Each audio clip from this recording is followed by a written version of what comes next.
All right, and it looks like we have Andrew Mahone on the left, and it's going to go up against Bradley on the right here. Now, Andrew is no stranger to the limelight, of course. Wonderful content creator and player in general, but hasn't really had the best season so far. Yeah, we have the... excuse me, it is Bradley and Andrew Mahone. Andrew Mahone is the people's champion, right? We know that he's a fan favorite.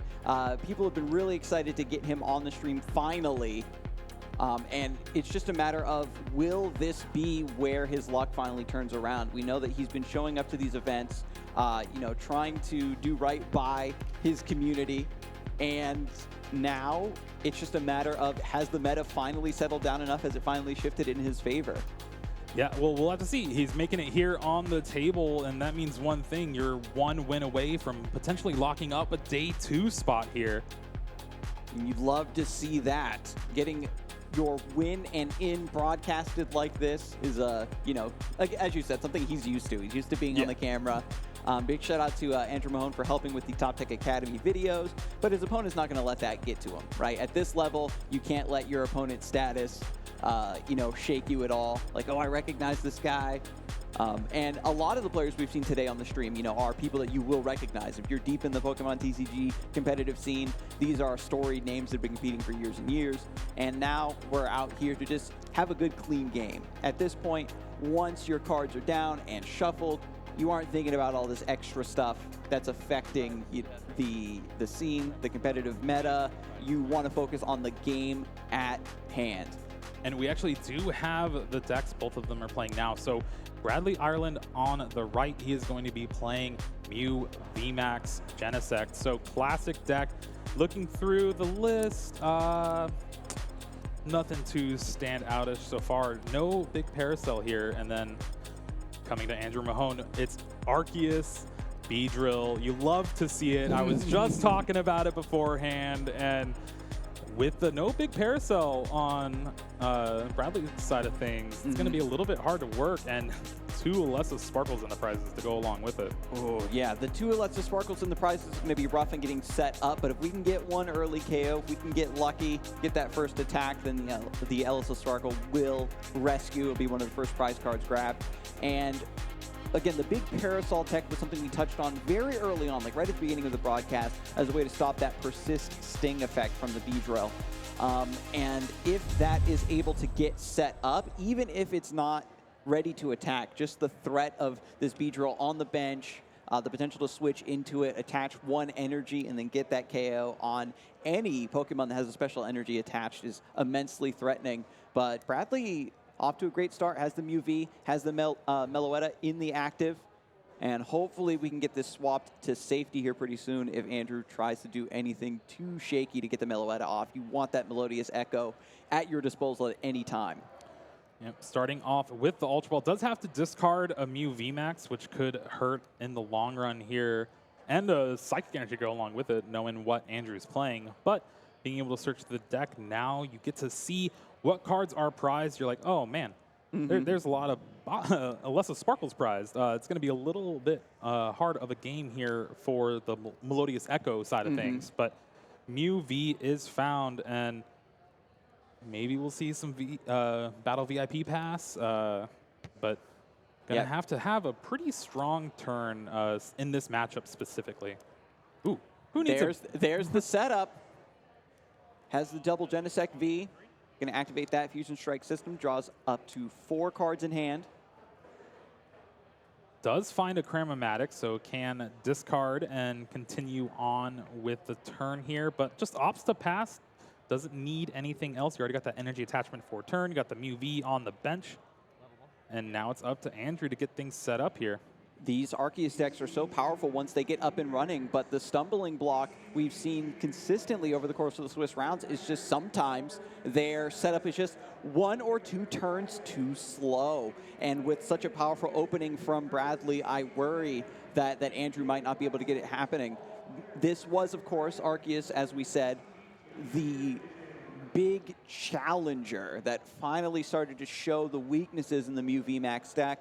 And I think that it can still channel some of that energy, right? Get the disruption going, get the pressure going. And if Bradley, again, is really running low on those Fusion Strike energies, could maybe open up a window of opportunity for Andrew to get set up. Here we see Ultra Ball discards that Shady Dealings, Inteleon, and Marnie.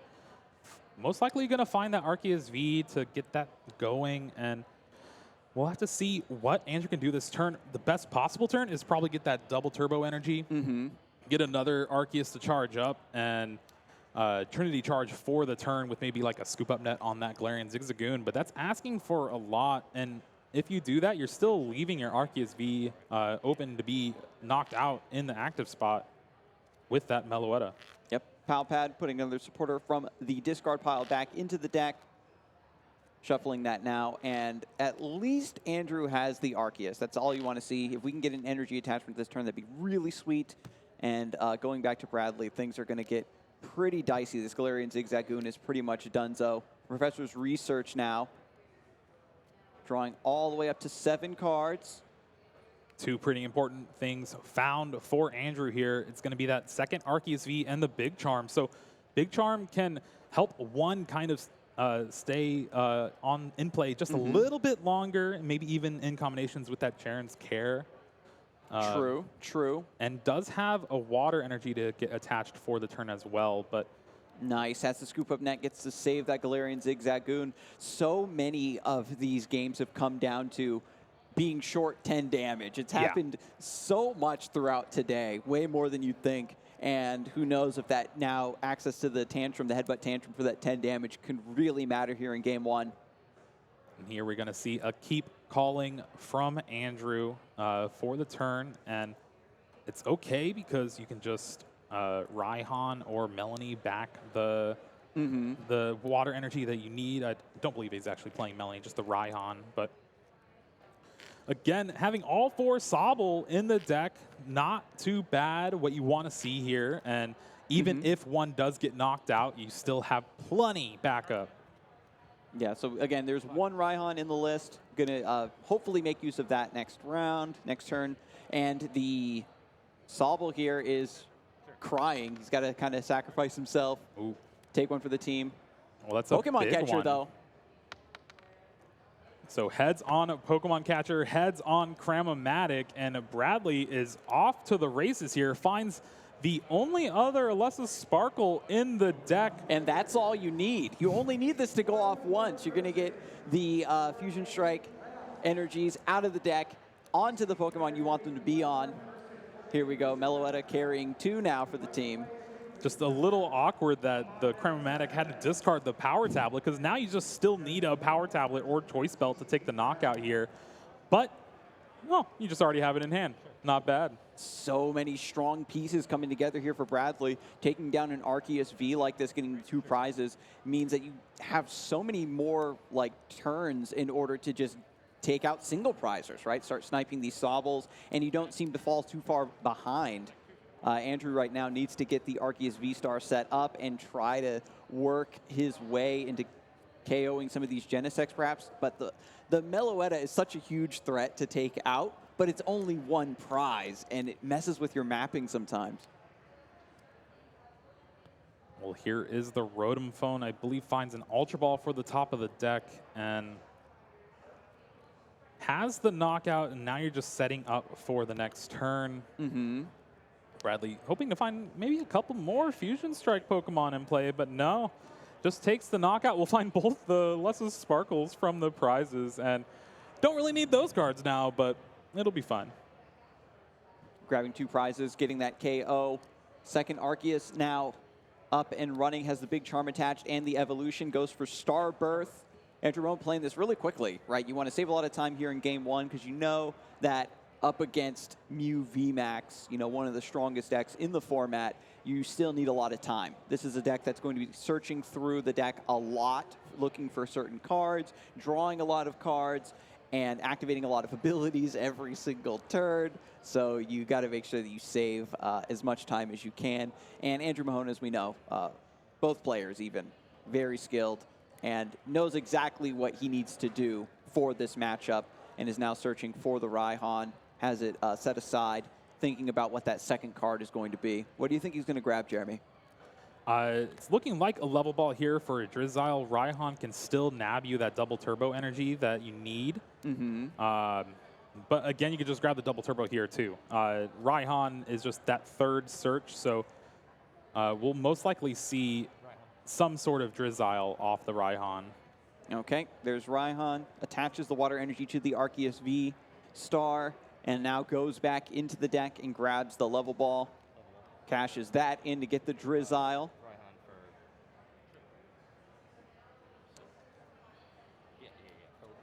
All right, looking like just level reconsidering ball there. Was it. Making sure that all the steps in this transaction are being properly declared and sequenced, of course. And again, we talk about sequencing a lot, especially with decks like Malamar and stuff like that. But when you're playing a card like the Single Strike Mustard, it's just very hard to actually plan perfectly. You need to have that Ultra Ball available. You need to have the Quick Ball available. You need to have the supporter in your hand. You need to have the Beedrill in the deck. And just a lot of different things that culminate to what you need to do. But with a deck like this Arceus deck, you have Shady Dealings and you have Starbirth to accomplish that. The Ultra Ball was grabbed, but now with one bench slot, we'll have to see if Andrew is going to try to keep that open as long as possible and look for the Beedrill, or if he'll be forced to use the Zigzag. It's starting to get really tight again on the bench space here. Looking like just the Trinity Nova for the knockout on the Meloetta, and you could accelerate one energy to the active here, maybe two, and trying to retreat the double turbo. Yep, so just has the one acceleration there. There's two Beedrill in the deck, just one in the prizes, so there's still hope to set up that combo because the special energies are in play. Getting the Meloetta KO was so important to get that powerful attack out of play so that Mew VMAX can't use it. And now that's also two Fusion Strike energy that you don't have to worry about currently. Goes for catcher, gets the heads. Another one.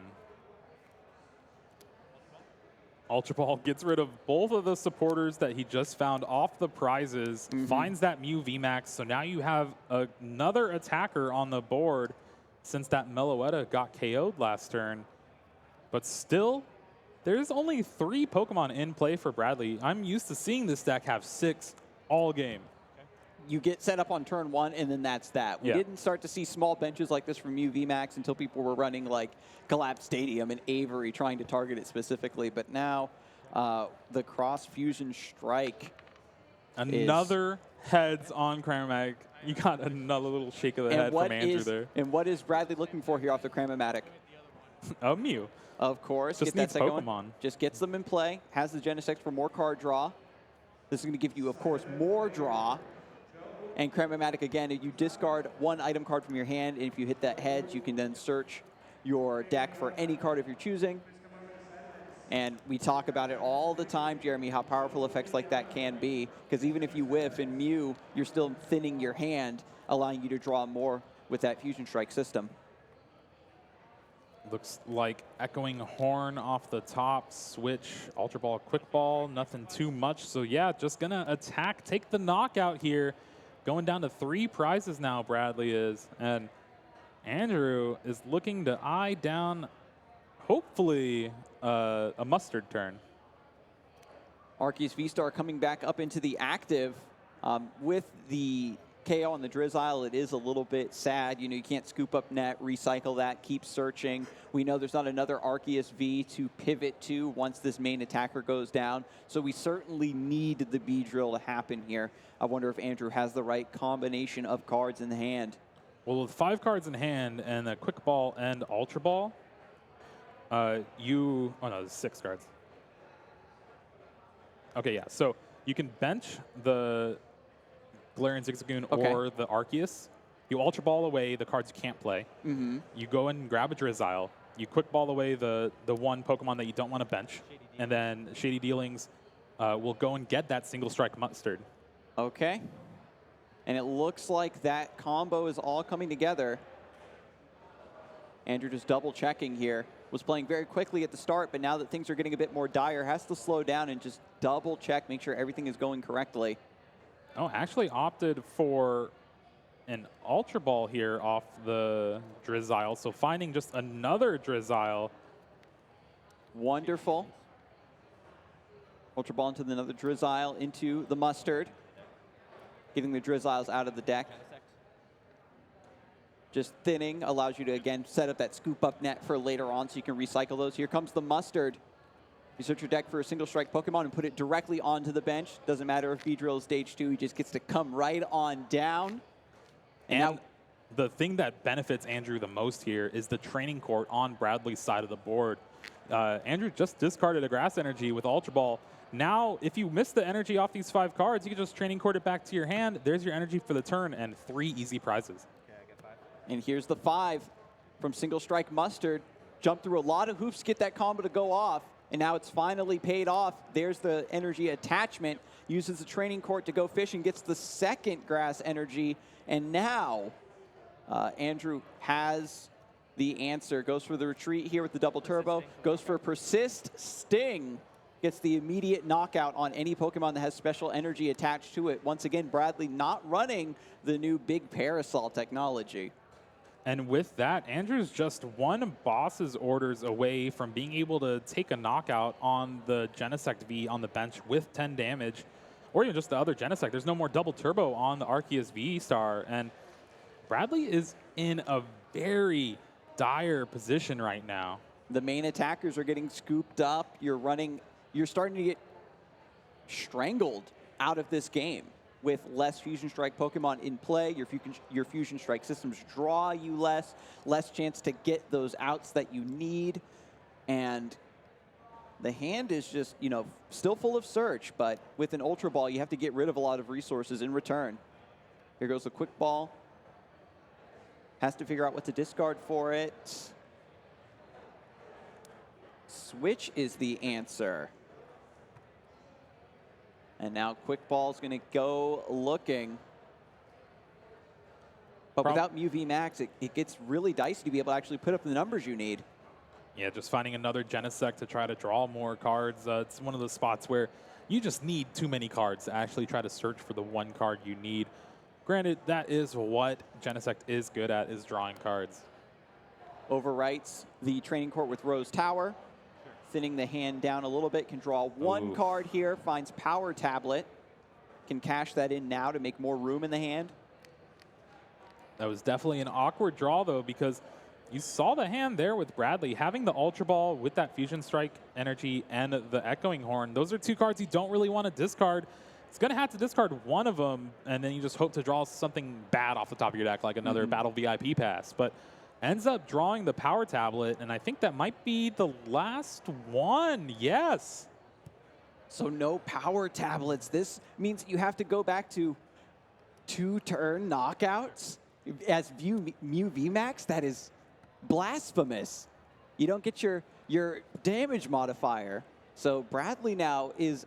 We were worried that Bradley was going to jump out ahead of this game, but Andrew just put together the combo, got the Mustard, got the Beedrill, and just by taking out that key attacker is now forcing Bradley to scramble. He's sticking to his guns, though. You can tell he's still confident, figuring out what the combo is going to be to win on this turn, perhaps. Oh, no.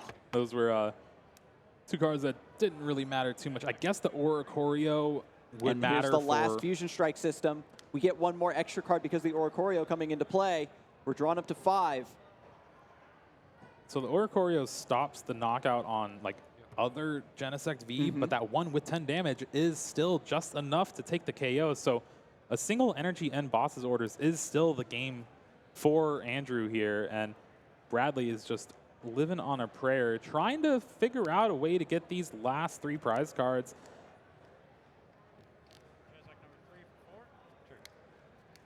There's another Genesect that was pulled and benched, drawing all the way up to 6 cards in hand. There's an energy attachment. And that's the big thing for Bradley here, is finding that second basic Psychic Energy. That means if Andrew does have another Mustard turn, won't be able to take the knockout with Persisting. And it's one way to limit your opponent's outs to trying to win this game here. And in the Pokemon TCG, even when things look really dire for you, when you have the ability to put together sequences like this and draw so many cards, you can find the out and you can find your way back into a game. Bradley's starting to get a foothold now on this turn, has the double turbo in the hand after the Marnie. Looking through the discard pile, seeing what is available, what's already been expended by Andrew. Making sure that this is the proper line you want to walk down. And there's the choice belt as well, trying to boost up that damage. Takes down the B-Drill. Very frail, gets one prize. And now if this Arceus V-Star goes down, Bradley can take the win here in game one. Woo! That's exactly what Andrew needed. Off the top, the basic energy. He had the double turbo in hand, but thanks to that Oricorio and its ability, would make it 20 short from taking the knockout.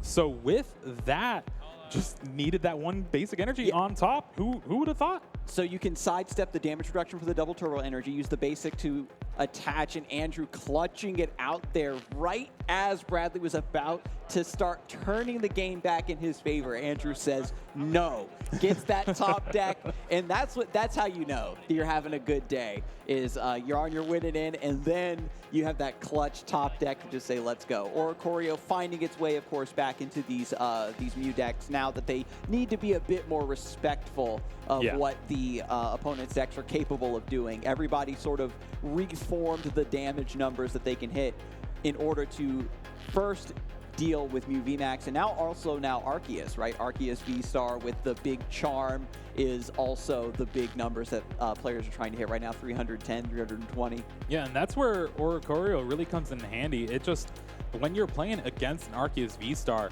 they're dealing 180 damage most of the time. They have that double turbo energy, so that means their Trinity Nova is not 200, but 180.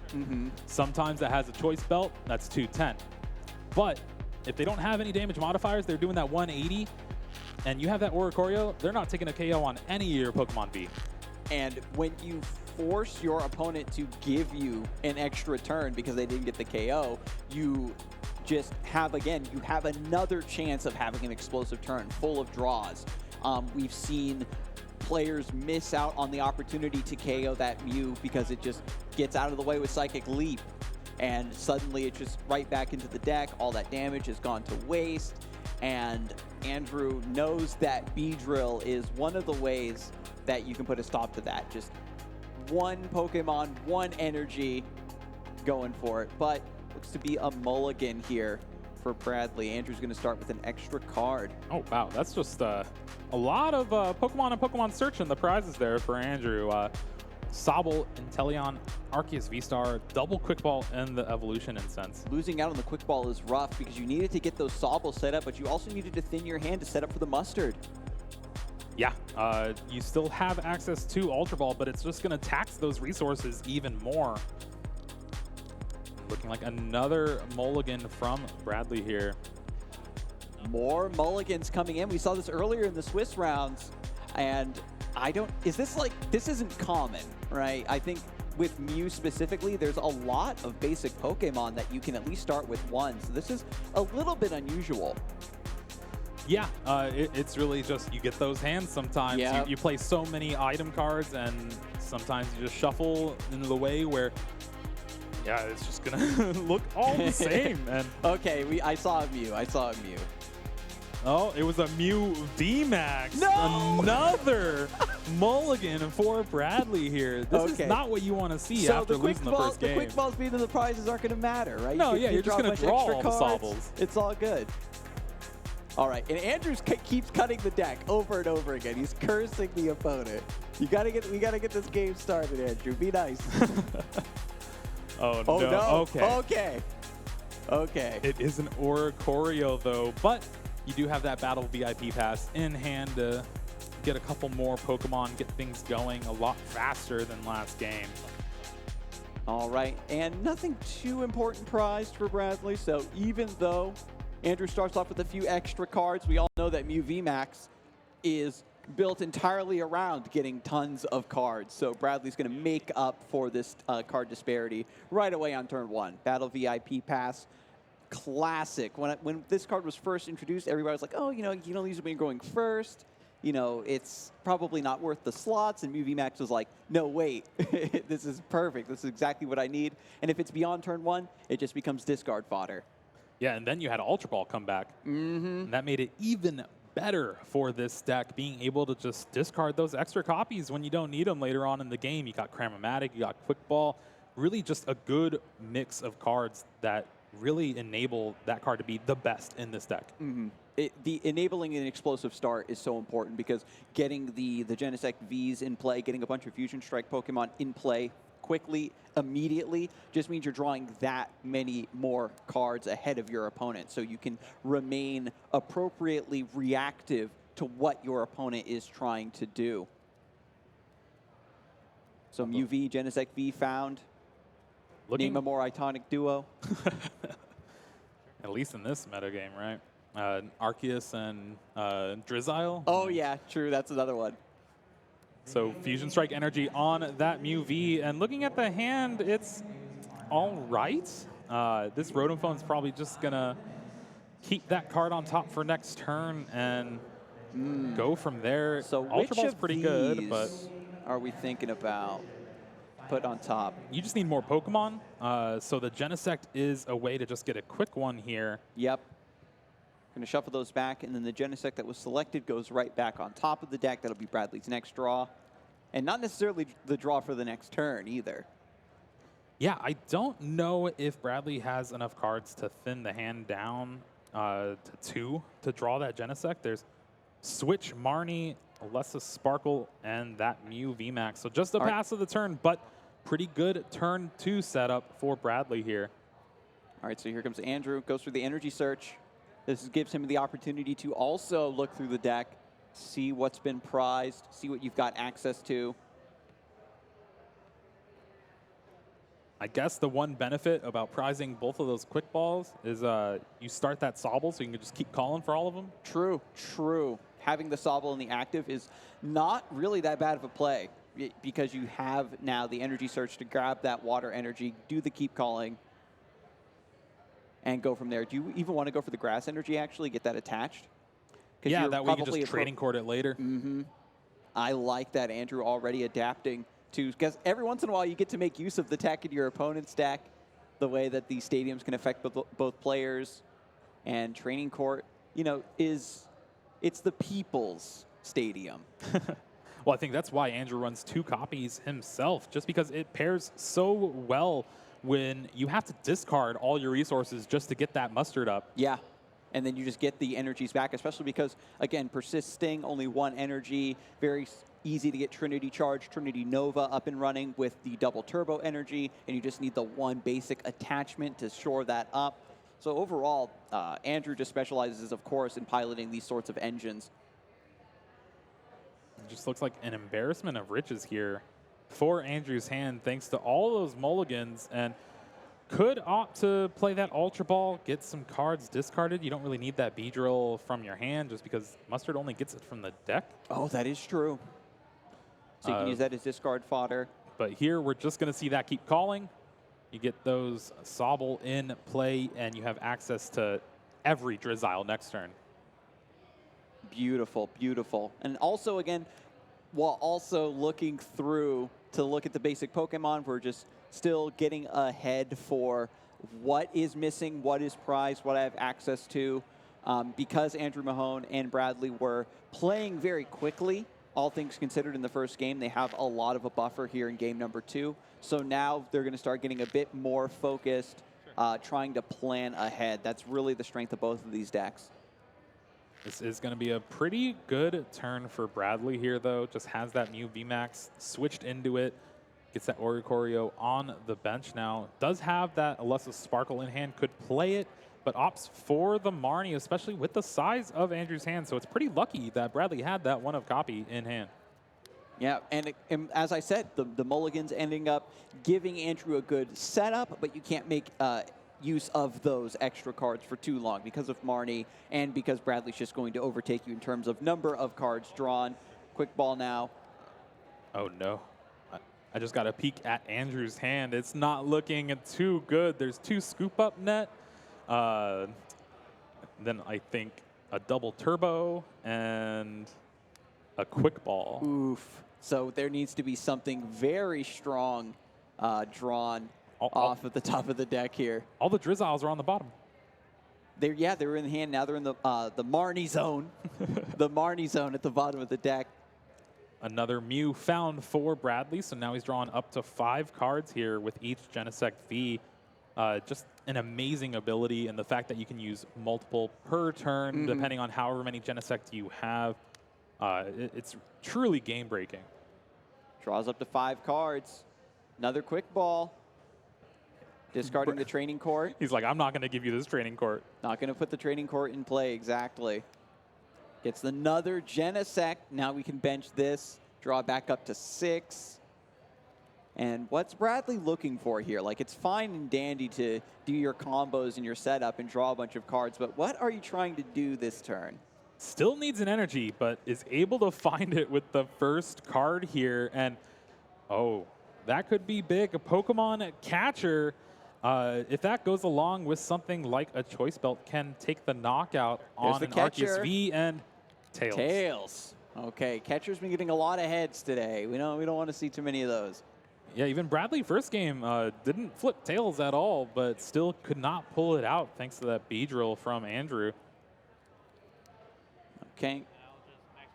Just going to KO the Sobble. That grass energy now going into the discard pile, but no training court for Andrew to take advantage of yet. No. Arceus V is promoted. Just going to go for the double turbo attachment, and this could just be a Trinity charge. No damage, but just energy acceleration onto the other Arceus. Yeah, it has to be, but that is unfortunate. You can quick ball for another Pokemon here, but there's no real Pokemon you can get that'll help. Yeah, just has to go for the Trinity charge. This is not what you want to see for the Arceus deck. You have so many outs to just an evolution Pokemon. You got your Drizzile, your Level Ball, your Evolution Incense, your Ultra Ball. None of that was found. The Marnie was just absolutely devastating. Andrew, just if you can draw maybe something bad to discard, but there's just I'm struggling to think of how you can get this a Drizzile into play and kind of unbrick this. Looking like a quick ball discards that Alussa Sparkle. And so, yeah, just, again, the quick balls have been chained one after the other, allowing you to find these key Pokemon, search through the deck. But the bench is all full. Everything is all ready to go. The system has been assembled. The Fusion Strike system going to keep drawing these cards. And Bradley just taking the time while shuffling to think about exactly what I want to go for. Do I want to try to look for a switch here, get rid of this Arceus V that's on the bench that has a bunch of energy on it already, or do I want to just take down what's in front of me and maybe save the switch for down the road? Looks like probably trying to just cram to find a damage modifier here. Does hit the heads. So Bradley in wonderful position here, and it's all thanks to that Marnie. Who would have thought the Marnie from the Mew deck is able to swing this game? And sometimes that's all you need, right? When you go for Marnie, a lot of players have used it just as an extra source of card draw. When they need to find those outs, they know that because they're shuffling the deck so much, putting their hand on the bottom doesn't matter as much. But, you know, the original purpose of Marnie was for that specific sort of disruption. And because Andrew had those extra cards from the mulligan, had obviously a very strong setup and was preparing for a follow-up to that strong start, the Marnie just put a huge stop to that. Fusion Strike attached to the Oricorio. So now there's three in play. No Meloetta to use though, but with the Mew VMAX set up, with access to the Techno Blast, that laser beam from the Genesect V, you can still do respectable damage. Sure.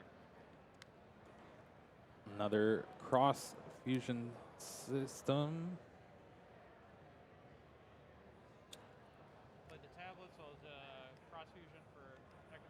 All right. So there is the knockout, and 3 prizes left for Bradley. That's just a scoop of the cards for Andrew. Nothing going on in that hand. Yeah, after that Marnie, just had 1 or 2 chances to maybe draw into something to unbrick that hand, but once the Mew got set up, had the second Mew ready to go, you can start just swapping them back and forth, so you can sidestep the fact you can't attack after you use that Technoblast. That's definitely the smart choice. This is something that we don't talk a lot about. It doesn't come up too often, but knowing when the game is lost and going into the third game with as much time as possible because you want to get the win and not a tie is so important. And Andrew, as again a longtime seasoned veteran, is going to make that call and has, I think, demonstrated over the course of the entire set so far, has had an inclination to save time.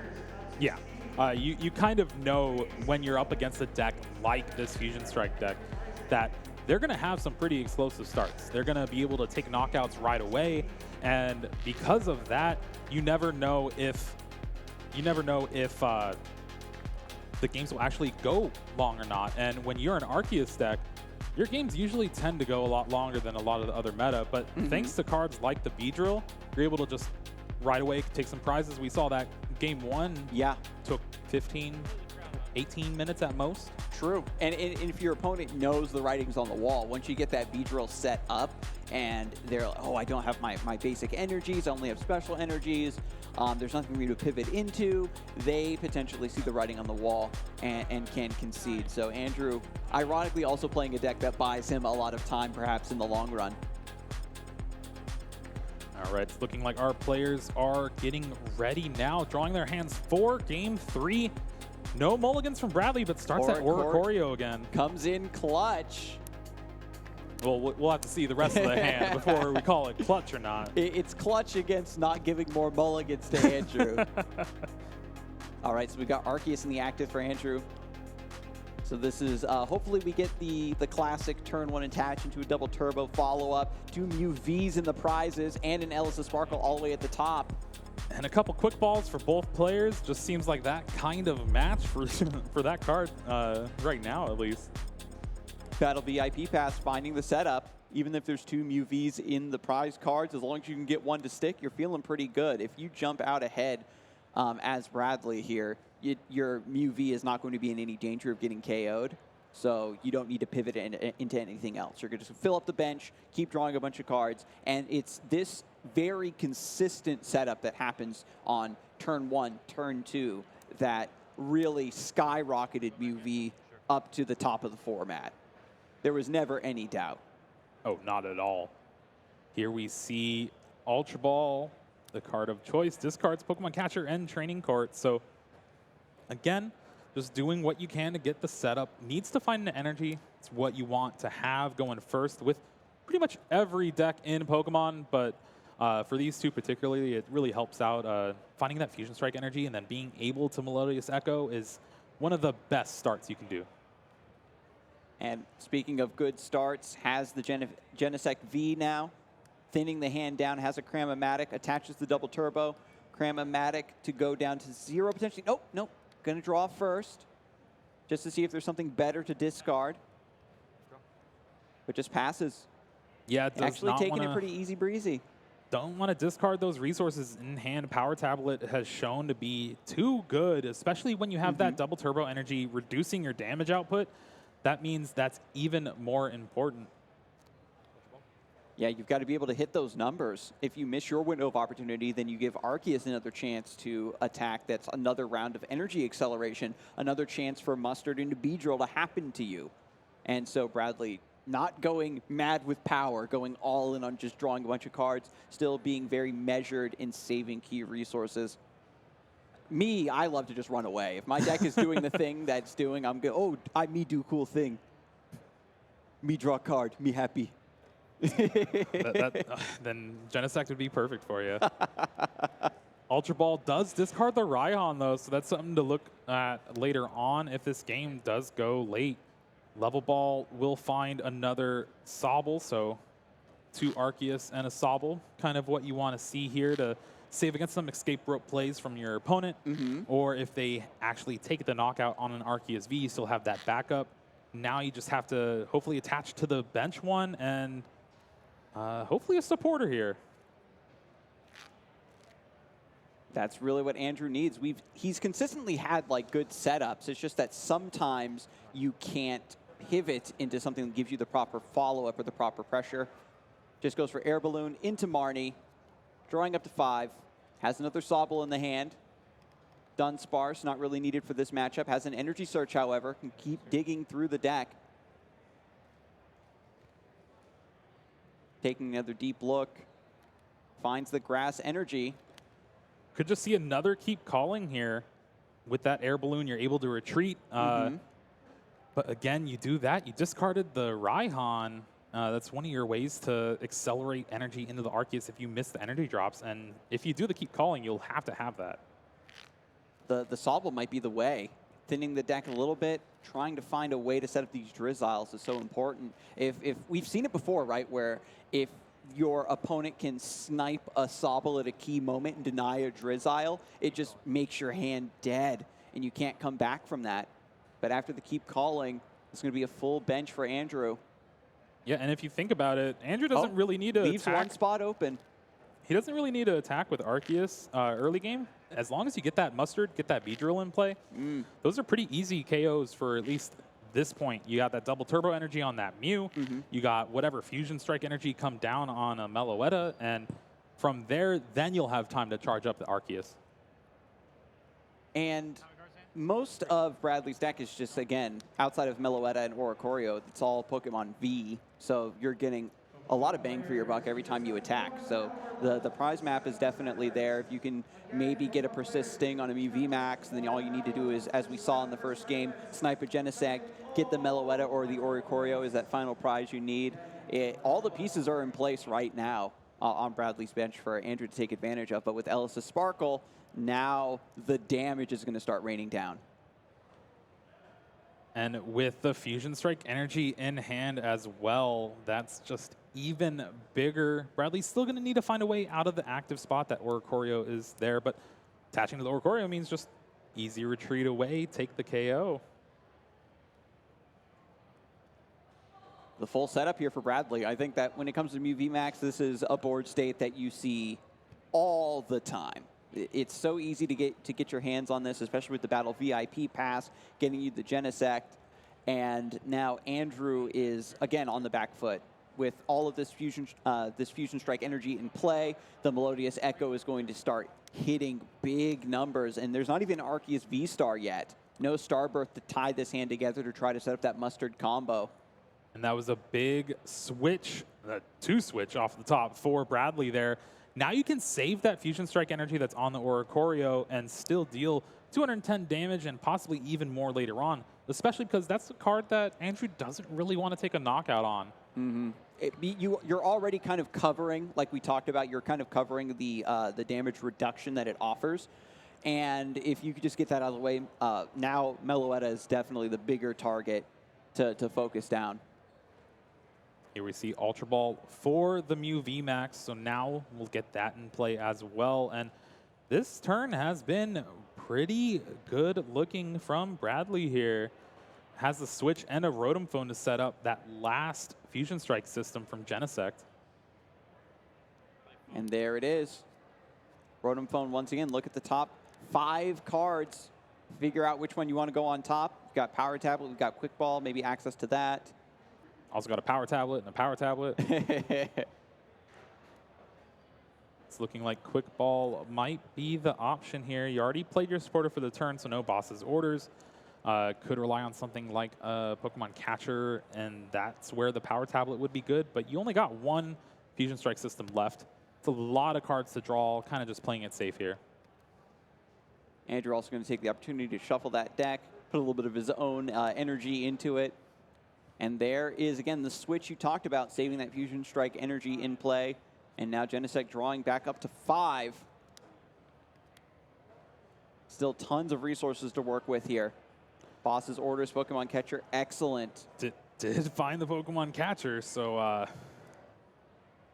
Goes for another retreat. Yeah, opts not to do it, not to dig more. There's the KO.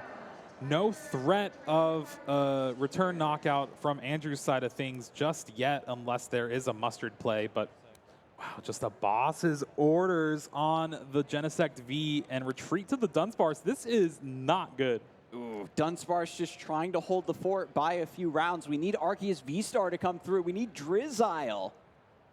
And now Bradley, again, has the boss's orders. The Pokemon catcher can still respond to this play very easily.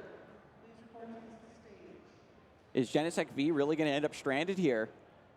Bradley did discard that second switch, Yeah. so the resources are getting a little thin here. Does decide to Ultra Ball away the 2 cards for Genesect V. So now you have at least more draw here. And looking through the list, there is Escape Rope, so that could be a good one to pick up here. And then I believe you could also have another double turbo. Yeah, there is one more double turbo energy as well. Okay. Fusion Strike system, drawing more cards, has Echoing Horn, Quick Ball. Still so many options, so many draws. We've got 6 minutes left in the round, and everything is coming down to the wire. This game is very obviously going to be decided within the next few minutes.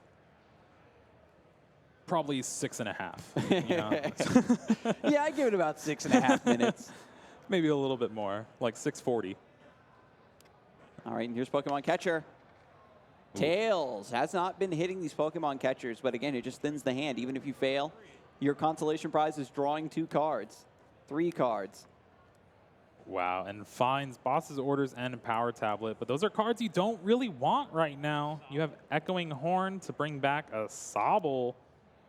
Filling up the bench, trying to make it so that Beedrill can't hit. That is a good point, yeah. Another Fusion Strike system for 2 more cards. Wow, just finding all the Power Tablets. Does not find a way to get out of the active spot, and Andrew top decks an Arceus V-Star. Andrew's Gambit pays off, strands the Genesect V in the active spot, and then gets the V-Star and can go for Starbirth. You can find Mustard, and then I think an Ultra Ball, and then you can get it. But the Beedrill, the bench is full. The Echoing Horn. Bradley hit that play off at the pass. Does still have access to cards like Scoop Up Net to be able to pull that off, but again, is there a way for him to actually attack with the Arceus this turn? I don't think so. Yeah, no energy on it. No energy. The Raihan is already gone, plus there was no Pokemon being knocked out last turn. And this is where you kind of miss having a card like Melanie to be able to attach an extra energy. And I think, yeah, this is going to be an awkward turn still. Might have to hope Bradley just whiffs another turn with that Genesect V in the active spot. Can you push your luck that far? Uses the Starbirth, though, is still looking for the combo pieces. We've got to find something. It's just that with one prize taken early, you don't have anything now to pivot into. You can't keep your momentum up. Does look like Professor's Research is one of the cards. I couldn't eye the other one, but maybe double turbo and energy. Yeah, something you want to discard, maybe get it back with the training court later. Oh, no, it's a second Arceus V-Star, I believe. Maybe something you don't really want, but Andrew now taking the time to assess everyone's resources. Again, the extra time that was saved from the first couple games really paying off here. So Arceus V-Star just gets thinned out of the hand, so then we can attach the choice belt and then research. Back up to 7. What is he looking for, Jeremy? Extra turns.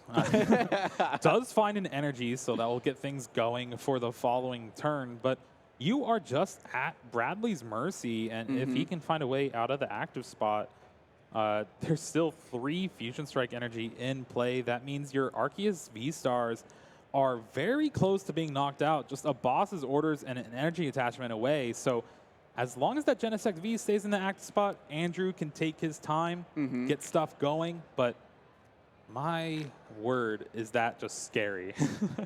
How long can that stay in the active spot? Exactly. Against a deck that draws so many cards, potentially finding an escape rope, it's not looking good. But here's the double turbo energy attachment. And again, with no KO, no Raihan to get that final energy. So can Andrew buy one more turn? Here's Quick Ball, thinning the hand. Setting up for these Fusion Strike systems. There's 3 shots at it. It does look like both escape ropes are still in the deck too. Now we just have to shuffle up and then draw into them. Andrew has to put his own energy into this deck, has to shuffle it and put those, hope that those escape ropes end up at the bottom. Here's Rose Tower as well to thin the deck further, drawing back up to 6. Ultra Ball can allow you to discard 2 more. It's interesting to see Bradley decide not to go for the boss's orders to thin out the hand even more. I guess you're just kind of hoping that Andrew doesn't have a way to retreat if you whiff, but maybe that one card could be the difference maker. We'll have to see. Ultra Ball was a pretty good draw, so it gets rid of the extra cards you don't need. You can draw 3 yet again. Holding the boss's orders might mean Bradley's looking for a different supporter card to play for this turn. Maybe looking for a Marnie. If you miss, you don't want to use the boss's orders. At least that's my expectation of it. And with just 1 more draw left, you don't want to use those power tablets. Just a pass. Wow. Andrew is managing to find the percentage here. Genesect V remains stranded for another turn. Dunsparce sitting in the active spot, holding the fort, holding back the onslaught of Mew VMAX, allowing Arceus to redouble its efforts, and now we can get energy attachment here, get more damage coming off of Arceus V-Star finally. Can we get the switch into the attack? The bench is still full. No KOs yet. Bradley maybe is a little bit happy that nothing's happening just yet because the B-Drill is not going to come out here. Yeah, one thing not to be happy about is with the way this Game 3 has been going. Look at the time now. Just over a minute left, and only 1 prize card has been taken by these players. And with that, that's going to be essentially just locking it in as a tie. Yeah. There's just not enough time.